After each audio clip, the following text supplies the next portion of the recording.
Here's the objective of installing Windows on VirtualBox. First, download your preferred Windows version. Second, download VirtualBox machine. Third, set up the virtual machine. Fourth, install your download Windows on virtual machine. And last is finish the setup after installing the Windows. That's all. Then let's proceed po sa first objective.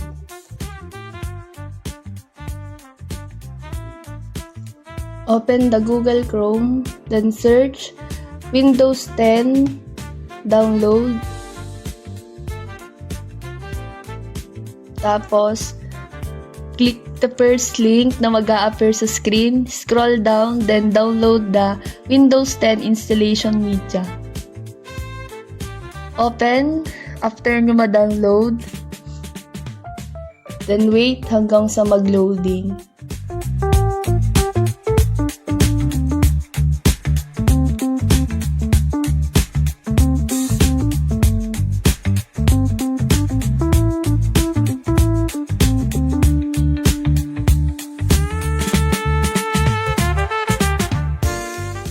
Then, choose the Create Installation Media.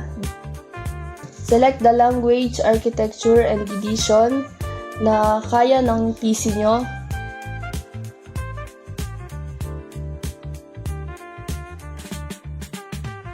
Then, you can uncheck the use the recommendation for your PC. Then next, choose the ISO file. The USB flash drive is applicable lang for format. Choose your location where you can save your ISO file. Click Save, then click Next. Wait until mag-progress ng 100%.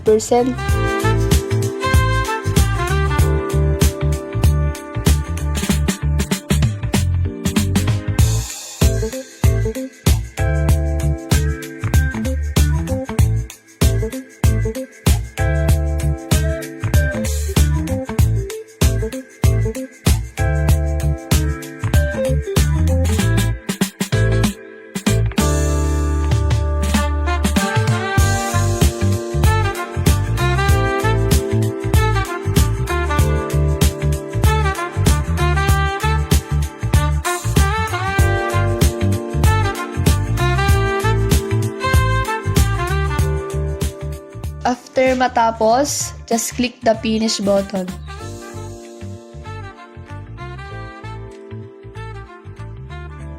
Now, proceed tayo sa step 2, ang installing ng VirtualBox. Search VirtualBox sa Google. Then, kapag lumabas, click yung first link. Scroll down, then click Download. Also, click the Windows host.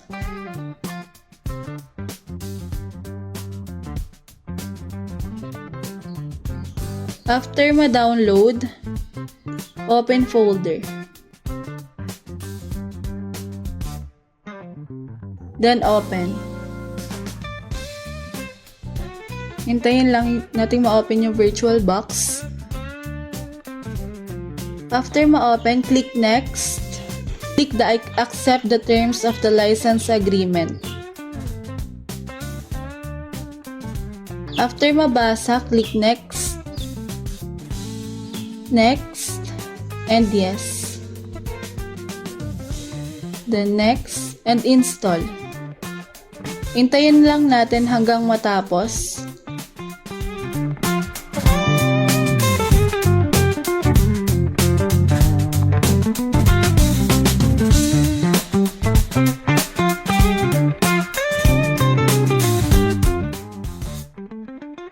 Then click Finish. Third objective po ay mag-setup na po tayo ng ating VirtualBox. Click New. So write your VM name. You can select your preferred folder. Then on ISO image, hahanapin po natin yung ating dinownload na ISO file.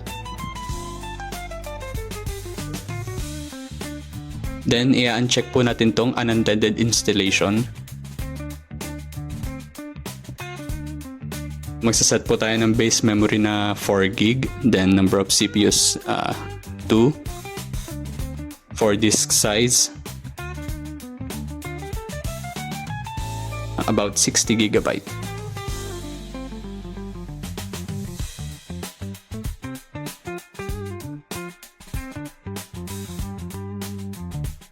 Then click next, then finish.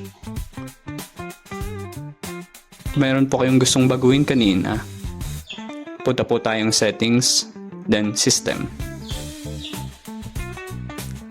Diyan po natin makikita ang lahat nating sinet.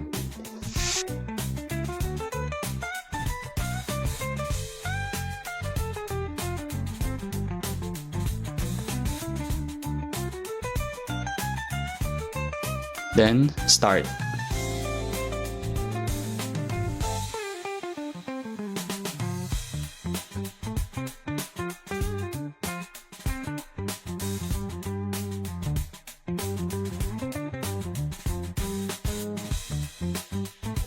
Then let's proceed naman po sa objective 4, installing the Windows on our VirtualBox.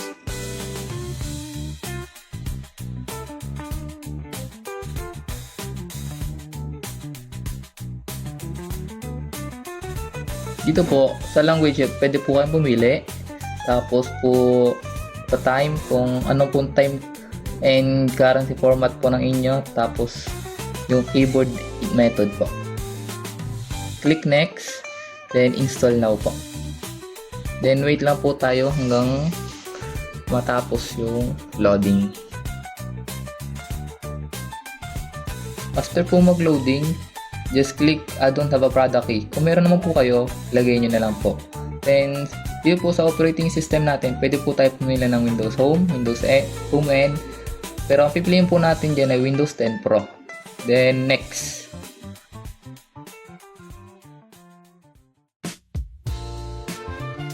Click I accept license terms.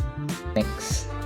Then, click po natin yung custom install Windows only advanced.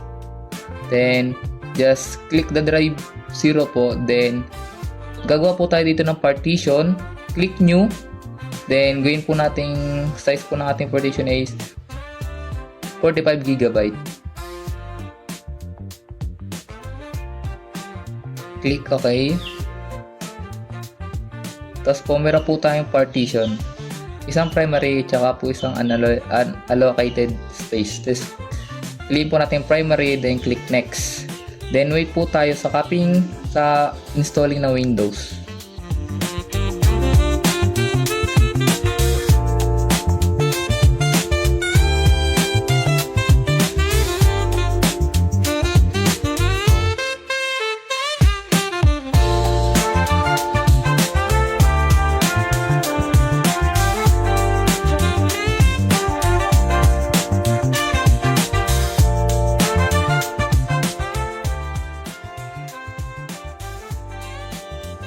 After po mag-install ng ating Windows, kusa pong mag-restart yung ating Windows setup.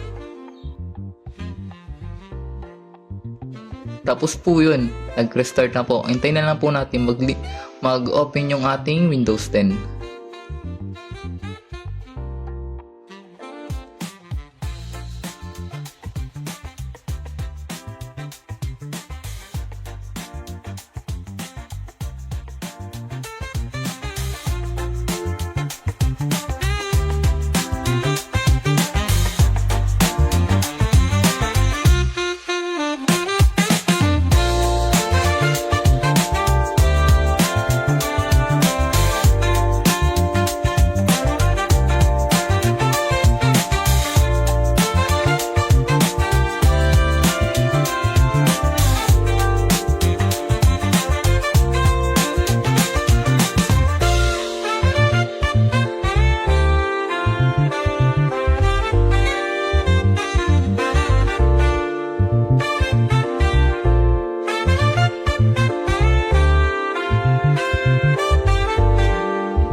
tayo ay mag-proceed sa ating objective number 5, which is to set up our Windows 10.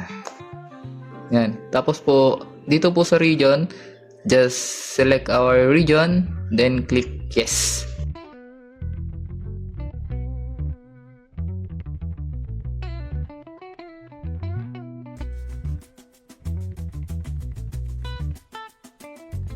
Tapos po yung keyboard layout po ng atin is just click yes lang ulit po. Then skip.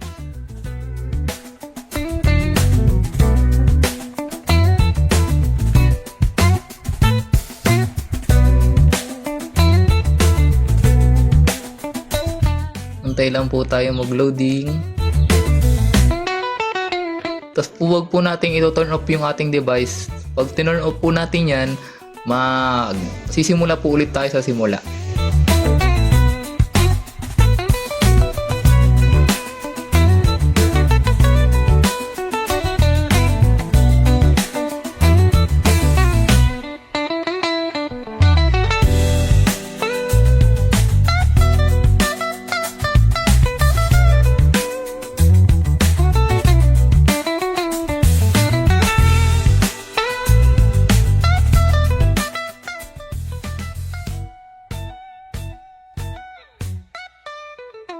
Then, click po natin yung setup for personal use. Then, next.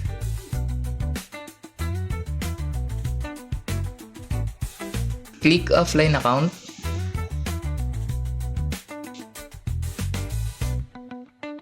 Limited experience. Then, lagay po tayo name.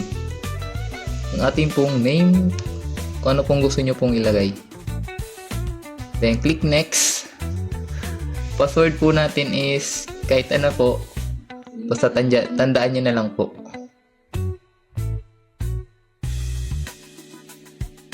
Yung ating security option. First pet natin ay si ang ating second security option po ay at ating childhood name is yung pong name of our oldest cousin. Pwede nyo pong ilagay kung ano, kahit anong gusto nyo. Pero nilagay po natin ay Iron Man. Then next.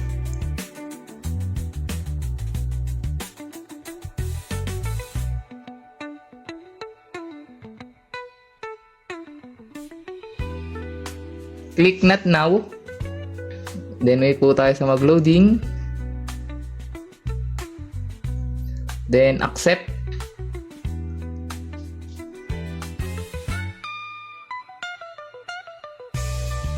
And skip. Skip yan. Not now.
ito na po yung ating Windows 10.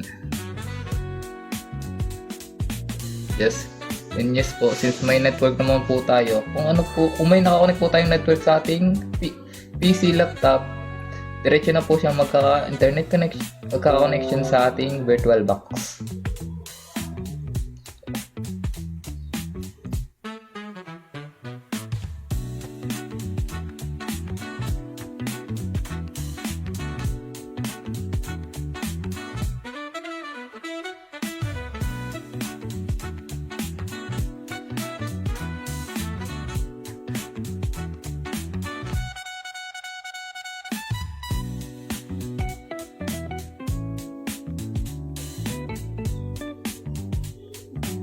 Try po natin mag-install ng application.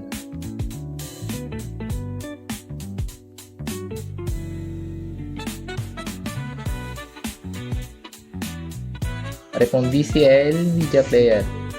Download VLC.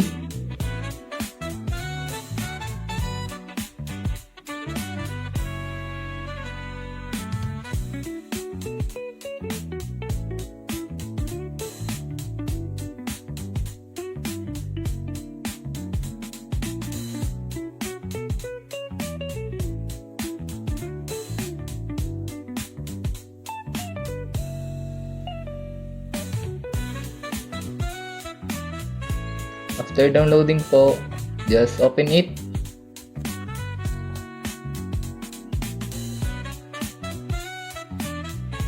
Then, let's proceed sa setup ng installer ng ating VLC. Click next, next, next, and install.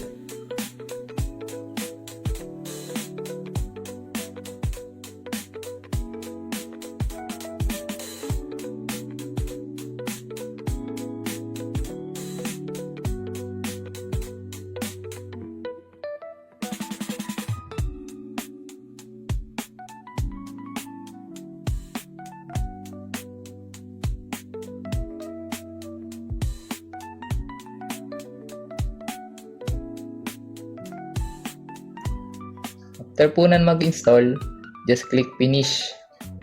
Then, let's try. Makikita nyo po na gana yung ating application. So, wala pong problema sa ating VirtualBox.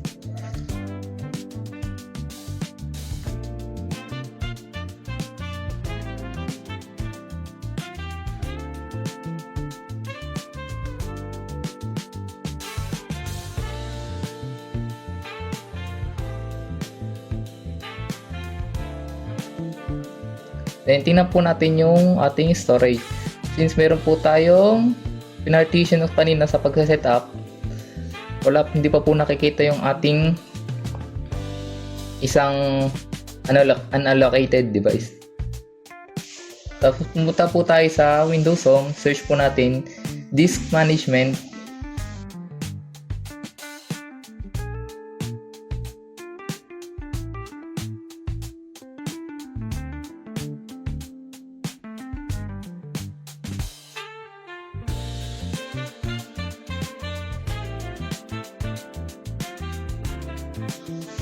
Tapos makikita po natin dun yung ating unallocated device na 16GB. Just right click po, then new sample, then next, finish. So yun po, makikita na po natin yung ating extra partition na ginawa kanina sa ating pag-setup ng Windows 11. Kita mo.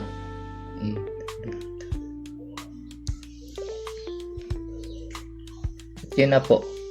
New volume E. We have 16GB.